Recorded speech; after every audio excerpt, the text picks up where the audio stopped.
Fam, this is one that comes up all the time. And I asked you the other day, I said, fam, is it wrong for me to think that Joe Biden's groping, his creepy groping, isn't half as bad as what he did to Anita Hill? Right. And you said no, Pasta. You were right. And I like when fam pats me on the head and says, good job. And you gave me a good job here. Why don't you explain it?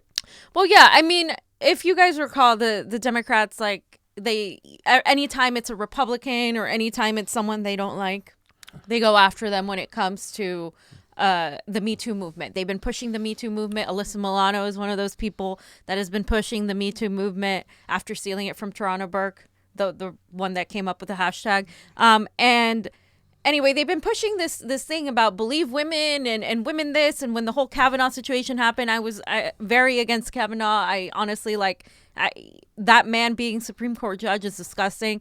And then so we've known about his issues with women. There's videos with kids. There's all kinds of videos about Joe Biden. Okay. But what he did with Anita Hill, how he humiliated her, how he didn't even initiate enough of an investigation into it. He made her look like she was the perpetrator rather than the victim. Yeah. And to me, that is far more harmful and as a man in a position of power that could have done so much, and he didn't do it, that is far more harmful than any of the allegations that he's being accused of. And it's far more hypocritical of the Democrats who have been screaming, oh, Anita Hill and this and that.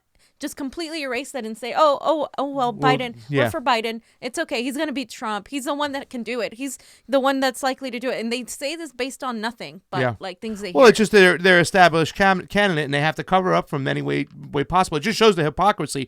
And in all fairness to Alyssa Milano, I don't think she stole it. She used the hashtag and she gave Burke credit for it and stuff like that. Oh, however, our girl Michelle said she was never given credit for it. So no, I saw a speech, I think, where she was given credit and stuff, and she wrote an article about it. It was a long time ago.